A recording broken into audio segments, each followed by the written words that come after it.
ఇదంతా కేవలము artificial intelligence. అంటే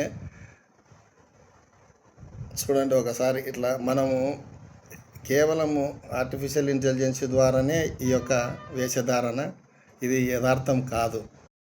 మహాకవి గుర్రం జాస్వా గారు గబ్బిలం కావ్యంలో చెప్పినటువంటి ఒక పద్యాన్ని తెలుసుకుందాం.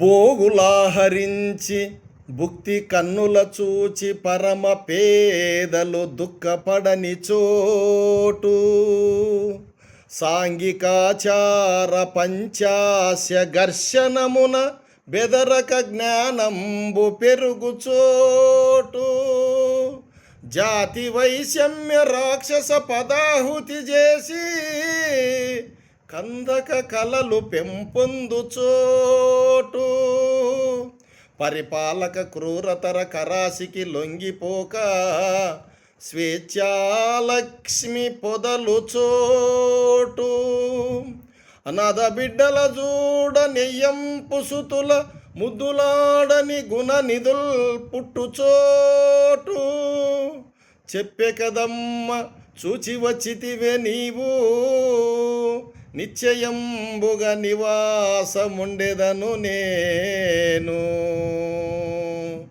అంటూ భుక్తి కన్నుల పేద ప్రజల యొక్క భుక్తిని, ఆహారాన్ని చూసి ఇతరులు దుఃఖపడని చోటు,